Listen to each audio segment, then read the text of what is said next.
Hello friends, कैसे हैं आप सभी। स्वागत है आप सभी का आपके अपने यूट्यूब चैनल ड्रीम आईएएस पे। आज है सेट नंबर 24 और इससे पहले हम लोग 23 सेट यानी कि 23 सेट कवर कर चुके हैं। तो मैं उम्मीद है कि आपको क्वेश्चन याद हो रहा होगा। तो वीडियो में लास्ट तक बने रहिएगा, क्योंकि आज एक महत्वपूर्ण कुछ सूचना जो आपको है देना है, जो आपके काम के है। चलिए आज सेट नंबर 24 देखते हैं। इससे पहले हम लोग एक बार प्रीवियस सेट को कवर करेंगे। तो पिछले सेट में आपको पूछा गया था क्वेश्चन, जिसका उत्तर आप लोगों ने दिया भी। पहला क्वेश्चन था, जो मौर्योत्तर काल में आने वाले विदेशी आक्रमण का क्रमानुसार क्या चीज था। तो हम बताए थे कि आपको जो है ना इस तरह से याद रखना है, ISPK के अनुसार, जिससे जिससे कि इंडो शक, पहलो और कुषाण हो जाता है। तो ऑप्शन नंबर बी इसके अनुसार सही होगा। घेरे की नीति या सुरक्षा प्रकोष्ठ नीति का जनक किसे माना जाता है। तो इसे वारेन हेस्टिंग को माना जाता है। इसे रिंग ऑफ पॉलिसी इसे भी कहते हैं, रिंग ऑफ पॉलिसी का जन्मदाता भी कहते हैं। सर्वप्रथम जैव विविधता शब्द का प्रयोग किसने किया था। तो ये E.O. विल्सन के द्वारा किया गया था। भारतीय प्रमुख भारतीय राष्ट्रीय कांग्रेस की पूर्ववर्ती संस्थाओं में सबसे पहले और प्रमुख संस्था कौन थी। तो यह ब्रिटिश इंडिया एसोसिएशन था। इसके जो अध्यक्ष है, ये इसका आपका नाम क्या है, आपको कमेंट में बताना है। ब्रिटिश इंडिया एसोसिएशन के अध्यक्ष कौन थे, इसका उत्तर आपको जो है कमेंट में बताना है।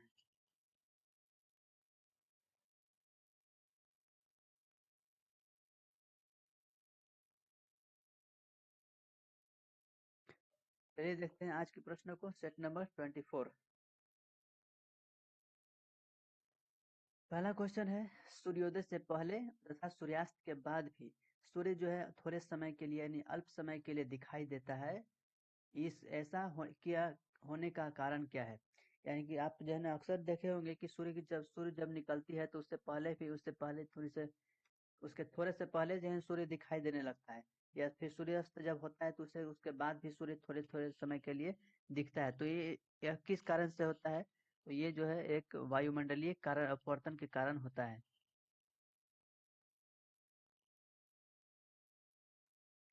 यह वायुमंडलीय अपवर्तन के कारण ऐसा होता है, सूर्य हमें दिखाई दे प्रतीत होता है।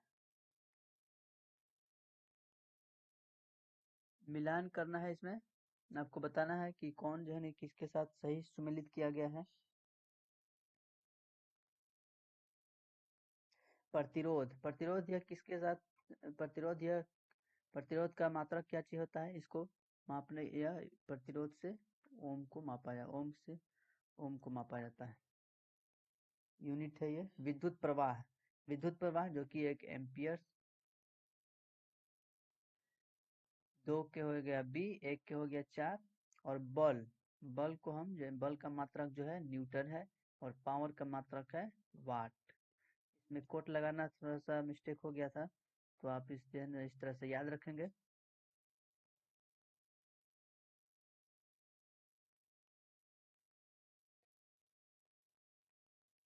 समतल दर्पण द्वारा बनने वाला प्रतिबिंब कैसा होता है। तो दर्पण जो है ना, एक उत्तल दर्पण भी होता है, अवतल दर्पण भी होता है, और एक समतल दर्पण भी होता है। तो यहाँ पे समतल दर्पण के बारे में पूछा जा रहा है। समतल दर्पण पर जब प्रतिबिंब बनेगा तो वह किस तरह का प्रतिबिंब होगा। तो यह एक पार्श्व होगा, एक पार्श्व प्रतिबिंब बनेगा। इसके अलावा काल्पनिक और सीधा भी होगा, काल्पनिक भी होगा, सीधा भी होगा। ये तो हो गया समतल समतल दर्पण में। जब हम उत्तल दर्पण की बात करेंगे, उत्तल में जब हम बात करेंगे, तो यह इसका जो प्रतिबिंब बनेगा वो सीधा बनेगा।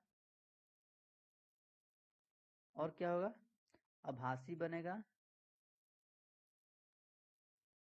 और क्या होगा, और यह वस्तु से बड़ा होगा, वस्तु से बड़ा होगा। जब हम अवतल दर्पण की बात करेंगे, तो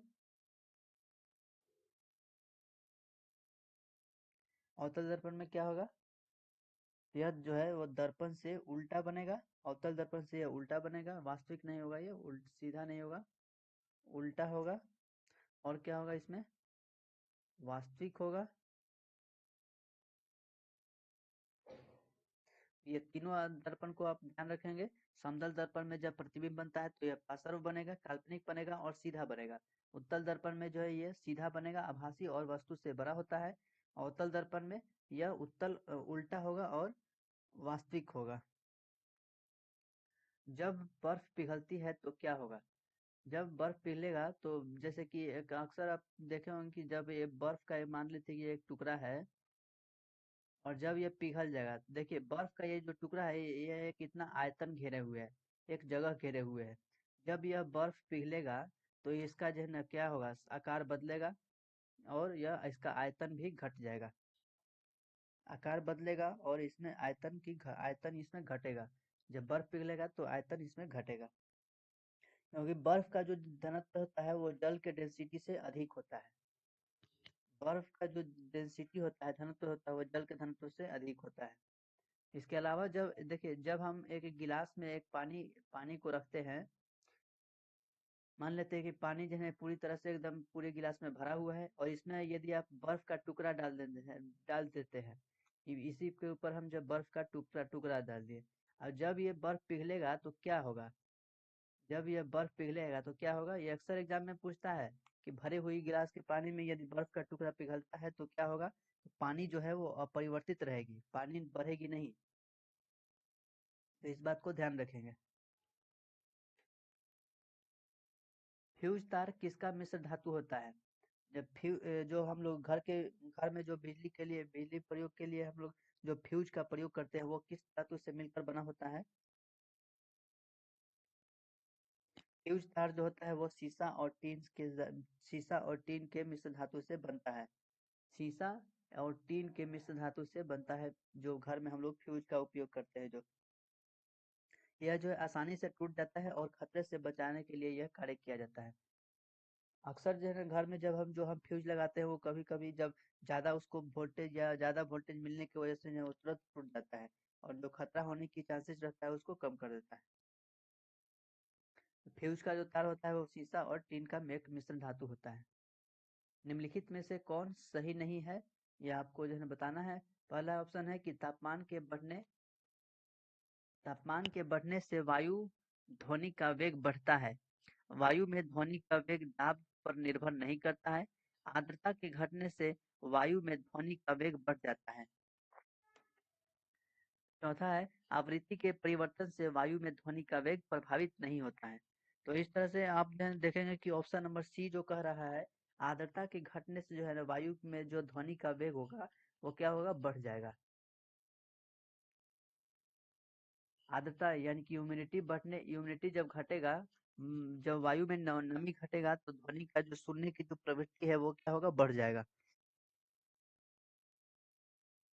इसके अलावा जब वायु तापमान बढ़ेगा तो वायु में जो होता है, तापमान के बढ़ने से वायु जो होता है वो ध्वनि का वेग को बढ़ा देता है।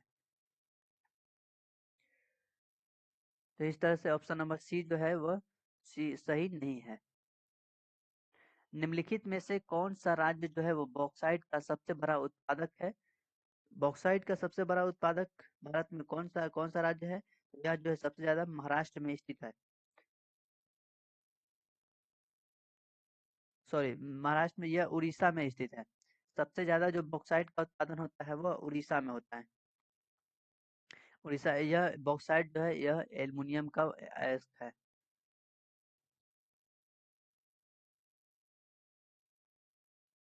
एल्यूमिनियम का अयस्क है। ये छोटी छोटी कुछ प्रश्न होता है जो अक्सर एकदम एग्जाम में पूछ देता है, तो आप सभी इसको जो है ना ध्यान रखेंगे।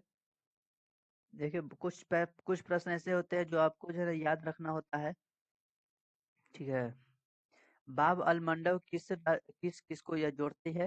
तो बाब अल मंडब, जब हम भारत की नक्शा देखते हैं तो उत्तर भारत के इधर पश्चिम पश्चिम में अरब सागर है। भारत के इधर पश्चिम वाला क्षेत्र में इधर अरब सागर है और इसी के थ्रू इधर जो है सेंट्रल एशिया जो है स्थित है। और इधर जो है ये नीचे एक अफ्रीका पड़ जाता है, अफ्रीका महादेश हो जाता है। और ये जो वाला एरिया जो है इसे लाल सागर कहते हैं। इसे लाल सागर कहते हैं और ये जो अरब सागर हो गया। तो यह बाब अल मंडब जो है यह एक यह जो जल संधि जो है लाल सागर और अरब सागर को जोड़ती है। बाब अल मंडेव जो जल संधि है वह अरब सागर और लाल सागर को जोड़ती है। यहीं पर ही जो जो बाब अल मंडेव है यहीं पर ही जो है स्थित है। अदन अदन की खाड़ी स्थित है, जो कि अदन यमन की राजधानी है अदन। और वहीं पर यहीं पर ये जो है अदन की खाड़ी स्थित है। यहाँ पर ये आपका हो जाता है यमन। यमन की राजधानी है अदन और अदन के नीचे की खाड़ी अदन की खाड़ी। जिस तरह से बंगाल के नीचे की खाड़ी बंगाल की खाड़ी, उसी तरह से अदन के नीचे की खाड़ी अदन की खाड़ी। यह बाब अल मंडेव जल संधि जो है लाल सागर और अरब सागर को जोड़ती है। कोयना नदी किसकी सहायक नदी है? कोयना किसकी सहायक नदी है ये? इसका इस प्रश्न का उत्तर लगभग लगता है कि हम लोग ने पिछले में भी डिस्कस कर चुके हैं। तो ये जो कि एक कृष्णा की सहायक नदी है।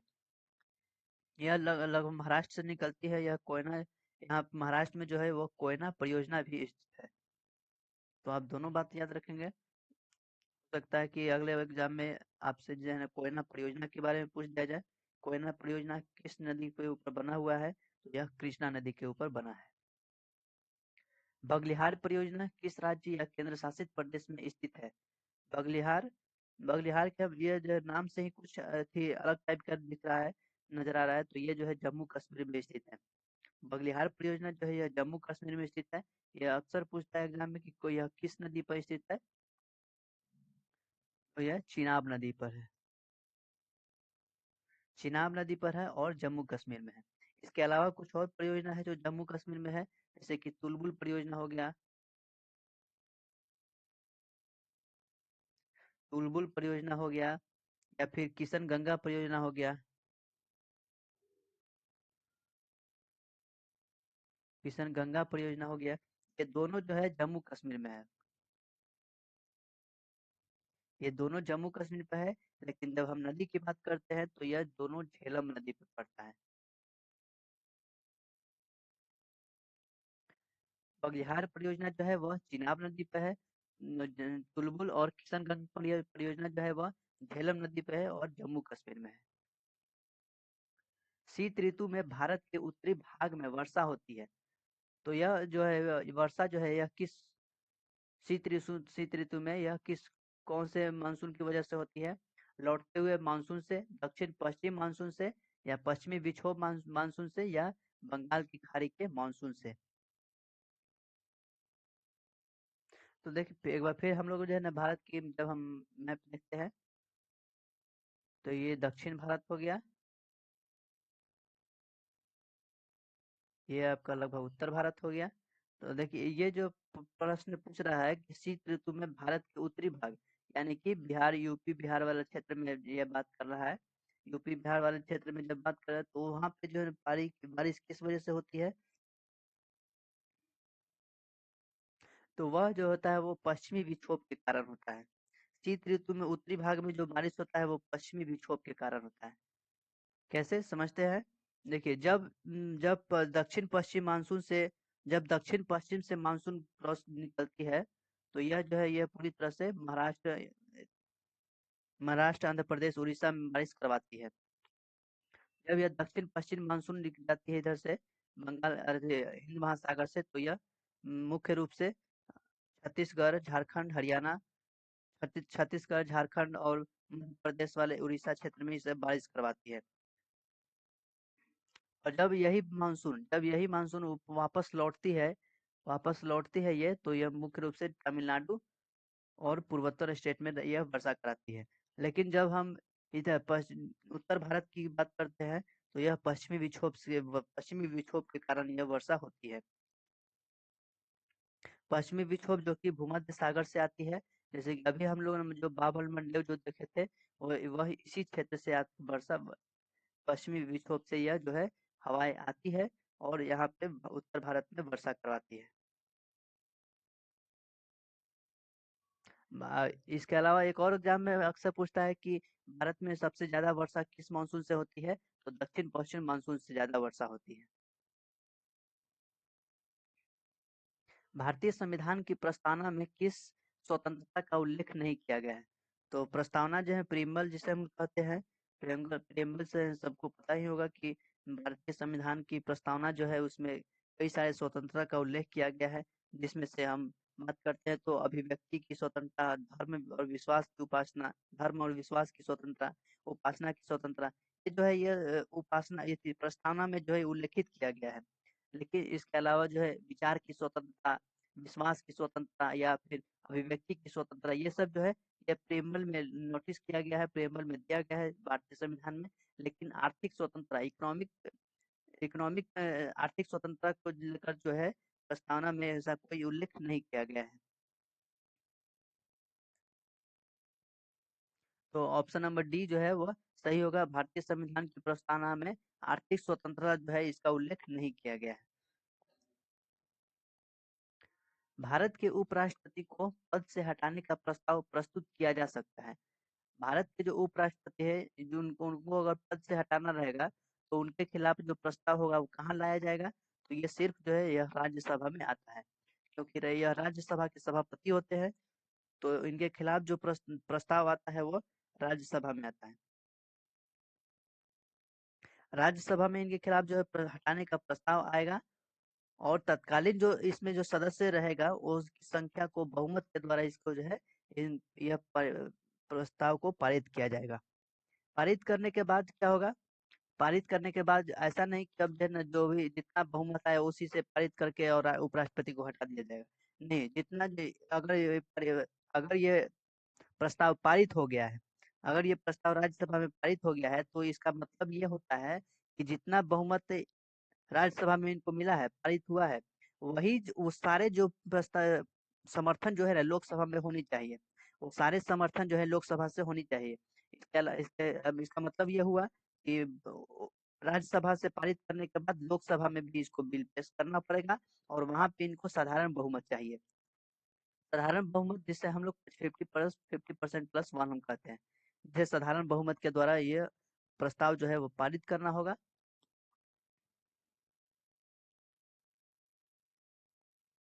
तो आई होप आप समझ गए होंगे।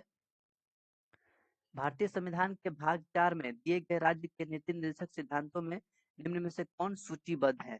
तो भारतीय संविधान की जब हम भाग 4 की बात करते हैं तो यह डीपीएसपी की बात करता है।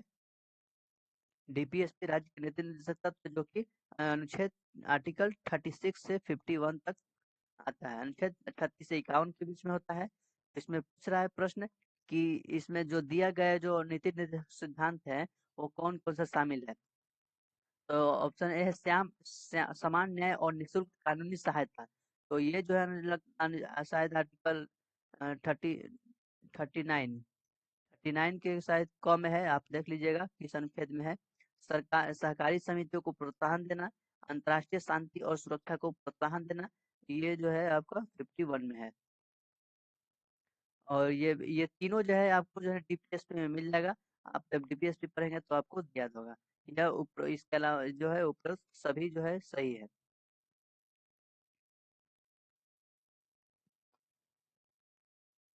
सोनार तकनीक में सोनार तकनीक में किस प्रकार के तरंगों का उपयोग किया जाता है? तो सोनार का सबसे पहले तो प्रयोग कहाँ किया जाता है ये आपको पता होना चाहिए कि जब हम कोस्ट गार्ड जब समुद्री जहाज को लेकर समुद्र में उतरती है तो उनके यह एक रडार का काम करे। यह एक रडार होता है सोनार। सोनार जो है एक रडार होता है जो समुद्र के अंदर छुपी हुई किसी वस्तु का या फिर किसी चीज का पता लगाने के लिए किया जाता है। यस, पानी वाली जहाज यानी कि समुद्री जहाज में इसका उपयोग किया जाता है। समुद्र के अंदर पता लगाने के लिए इसका के लिए इसका किया जाता है। इसका आविष्कार जो था वो पॉल पॉल गेल्विन जेन का किया था। सोनार का जो आविष्कार किया था पॉल गेल्विन किया था।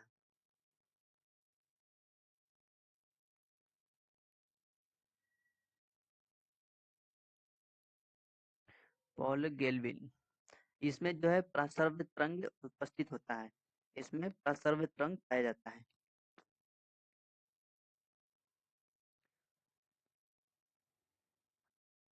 इसे मापने के लिए डॉप्सन इकाई का प्रयोग किया जाता है। डॉप्सन का प्रयोग किस लिए किया जाता है? तो डॉप्सन जो पता ही होगा कि ये ओजोन परत की जो मोटाई होता है उसको मापने के लिए हम डॉप्सन का प्रयोग करते हैं। लेंस की क्षमता मापने के लिए हम डायोप्टर का प्रयोग करते हैं। डायोप्टर का प्रयोग करते हैं। ध्वनि की तीव्रता को नापने के लिए हम डेसिबल का प्रयोग करते हैं। तो ये जो है यह इकाई है, यूनिट है, आप याद रखेंगे। ओजोन परत की मोटाई मापने के लिए डॉप्सन और ध्वनि की तीव्रता के लिए डेसिबल। लेंस की क्षमता डायोप्टर होती है। प्लासी का युद्ध कब हुआ था? ये आपको जो है एग्जैक्ट डेट के अनुसार बताना है। वैसे ईस्वी तो हर किसी को सबको याद रहता है, यह 1757 में हुआ था, लेकिन आपको जो है डेट भी याद रखना होता है। ये जो 23 जून 1757 को प्लासी का युद्ध हुआ था, किसके बीच? सिराजुद्दौला और रॉबर्ट क्लाइव के बीच में हुआ था। प्लासी के युद्ध पढ़े होंगे तो आपको पता होगा कि सिराजुद्दौला जो है इसमें युद्ध में हार गया था, क्योंकि इनके साथ जो है धोखा हुआ था। इनके जितने भी समर्थन थे, सहयोगी थे, वो सब इसके खिलाफ थे। और इसमें जो है इस युद्ध 1782 के युद्ध में ज्यादातर जो समर्थन थे इसके, वो सब जो है इन रॉबर्ट क्लाइव की तरफ से दे रहे थे साथ, और इनको धोखा मिला था, इसकी वजह से ये युद्ध हार गए थे। तो ये बंगाल के नवाब थे 1757 में, जो कि प्लासी का युद्ध हुआ था। सहायक संधि करने वाला प्रथम भारतीय राज्य कौन था? तो सहायक संधि सबसे पहले लाया कौन था? तो सहायक संधि जो लाया गया था वो लॉर्ड वेलेस्ली के द्वारा लाया गया था। लॉर्ड वेलेस्ली के द्वारा सहायक संधि लाया गया था, जिसमें जो ये संधि को मानने वाला जो सबसे पहला राज्य था वो 1700 हैदराबाद, जिसने 1798 में सबसे पहले सहायक संधि को अपनाया था। सहायक संधि को सबसे पहले हैदराबाद अपनाया था। उसके बाद फिर अवध और मैसूर भी आ जाता है, इसमें शामिल हो जाता है। यह लॉर्ड वेलेस्ली के द्वारा चलाया गया था। यह एक जबरदस्ती कानून जो है थोपा गया था इसमें। सहायक संधि का मतलब यही होता है। और यही इसी सहायक संधि को टीपू सुल्तान नहीं मानने की वजह से तृतीय आंग्ल मैसूर युद्ध हुआ था, जिसमें उनकी मृत्यु हो गई थी।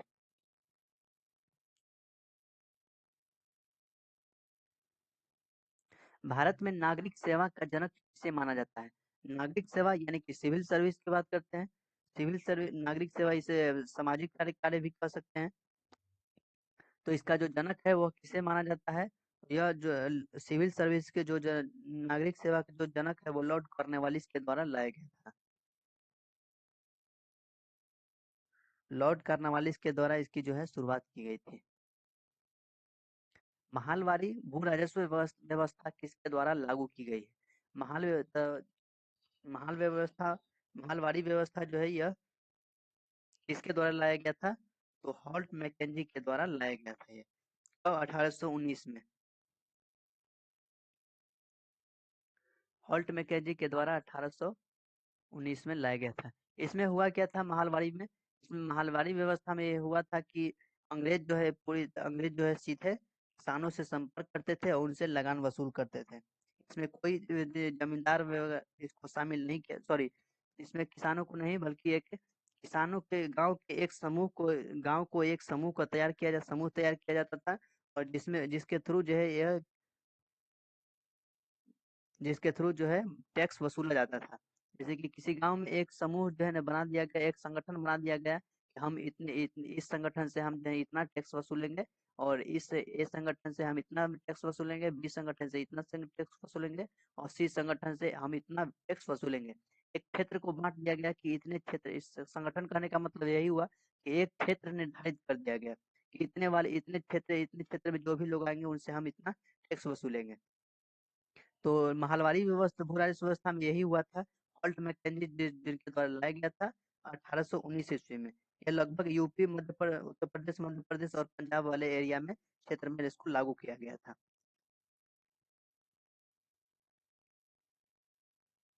तो आप इस चीज को ध्यान रखेंगे, महालवारी व्यवस्था।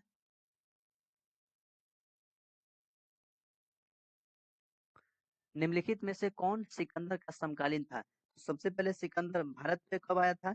तो भाई जब आपको ईस्वी याद रहेगा तो आपको जाहिर सी बात है इसका जो है ना कालक्रम भी आपको याद रहेगा। तो सिकंदर जो है भारत में 326 ईसा पूर्व में आक्रमण किया था।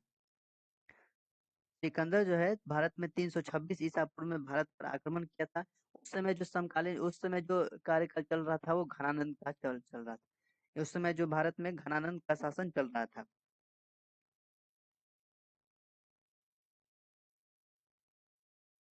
यानी कि यह नंद वंश का शासक था।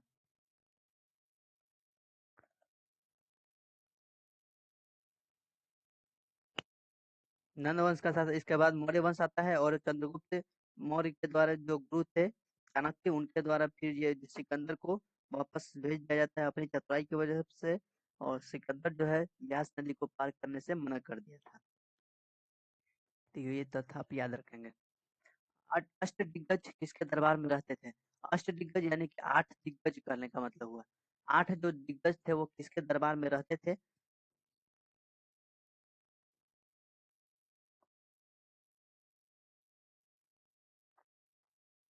अष्टदिग्गज जो है वह किसके दरबार में रहते थे? तो यह कृष्ण देव राय के दरबार में रहते थे। आठ आठ दिग्गज कहने का मतलब हुआ कि 8 जो प्रसिद्ध कवि थे। यह एक जो है कवि थे, जो एक महत्वपूर्ण प्रसिद्ध कवि थे, जो कि कृष्ण देव राय के साम्राज्य में रहते थे। कृष्ण देव राय यह दक्षिण भारत में जो विजयनगर है वहाँ के यह शासक थे। यह तुलुप वंश के राजा थे। यह तुलुप वंश के राजा थे। तुलुप वंश के राजा थे और विजयनगर के।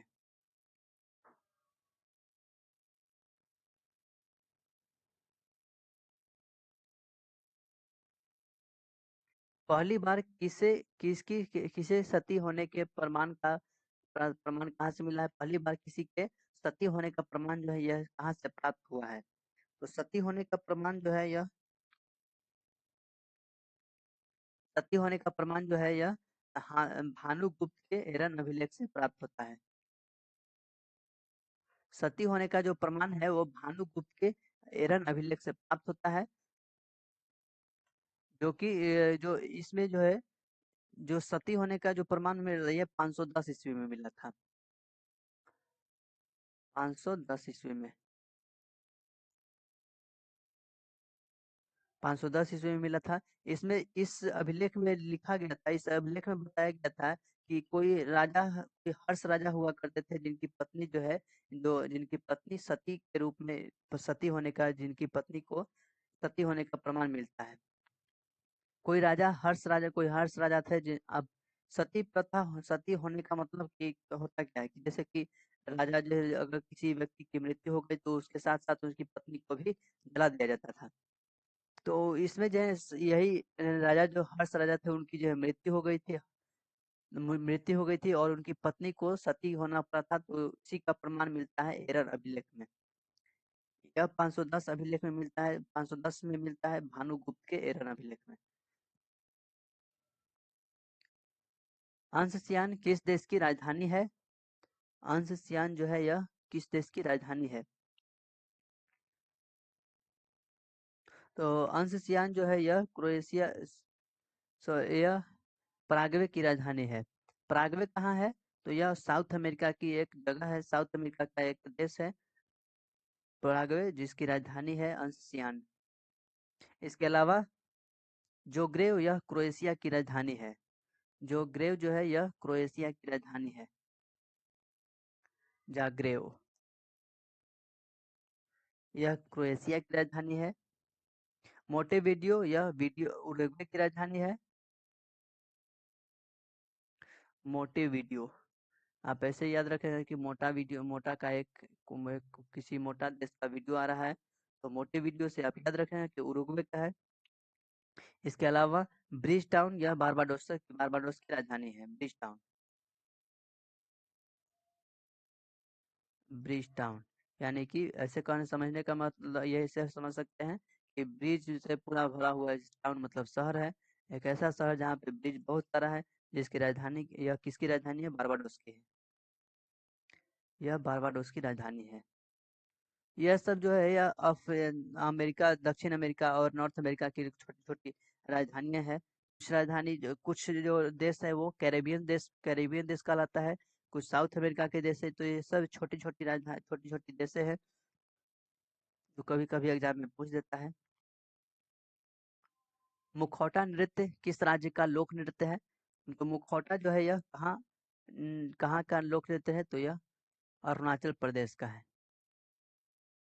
अरुणाचल प्रदेश का जो है वह मुखौटा नृत्य है, जो कि फेमस है।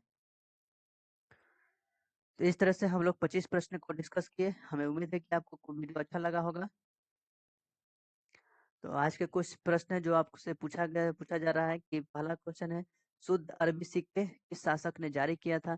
दूसरा है, निम्नलिखित में से कौन कभी भी कांग्रेस के अध्यक्ष नहीं रहे? तीसरा, मिश्रित खेती की प्रमुख विशेषता निम्नलिखित में से कौन थी? और चौथा है कि मुद्रा के अवमूल्यन का तात्पर्य क्या होता है? इस प्रश्न का उत्तर आपको कमेंट में बताना है। इस प्रश्न का उत्तर जो है आपको क्या करना है, कमेंट में बताना है। यह पिछले सेट का कुछ क्वेश्चन दिया गया है। इससे पहले भी अगर आप प्रीवियस सेट देखे होंगे तो जरूर आपको याद होगा। अगर नहीं देखे हैं तो आप जो है ना चैनल पर जाकर के देख सकते हैं। और हम जो है ना कोशिश करेंगे सभी लोग जो है ना प्रश्नों का उत्तर देने की कोशिश करेंगे, ताकि आपका जो है रिमेम्बरिंग पावर बना रहे। इसके अलावा हम ये बताना चाह रहे थे कि मंडे से जो है प्रैक्टिस सेट का सेकंड पार्ट शुरू हो रहा है। प्रैक्टिस सेट का सेकंड पार्ट बी शुरू हो रहा है। तो आप सब जो है ना ज्वाइन कर सकते हैं। यदि आप टेलीग्राम से जुड़कर जो है ना टेलीग्राम में ग्रुप में यहाँ पे होता है प्रैक्टिस सेट। पहला सेट जो है लगभग खत्म हो गया है, जिसमें हम लोग 20 सेट को दिए हैं। ये दूसरा सेट शुरू हो रहा है। तो आप जो है ना यहाँ पे ज्वाइन कीजिए और अपनी तैयारी को बेहतर बनाइए। ये सब 67 बीपीएससी को लेकर किया जा रहा है, ताकि आपका जो है ज्यादा से ज्यादा आप क्वेश्चन प्रैक्टिस कर सके। तो आप टेलीग्राम ग्रुप से जुड़कर और वहाँ पे आप जो है टेस्ट दे सकते हैं। 2 टाइम अभी टेस्ट हो रहा है, एक रात को 8 बजे से भी होता है और एक दिन में 1 बजे से भी होता है। तो आप दोनों टेस्ट को दीजिए, ताकि जो है ना ज़्यादा से ज़्यादा आप क्वेश्चन को कवर कर सकें। इसके अलावा वीडियो अच्छा लगे तो लाइक और शेयर जरूर कर दीजिएगा।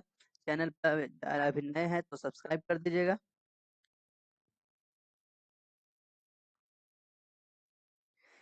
इसके साथ ही बड़ों का आदर करिए, छोटे को प्यार करिए और अपना व्यक्तित्व इस तरह से बनाएं ताकि महिलाएं आपके साथ सुरक्षित महसूस करें। मिलेंगे हम लोग नेक्स्ट वीडियो में, तब तक के लिए जय हिंद।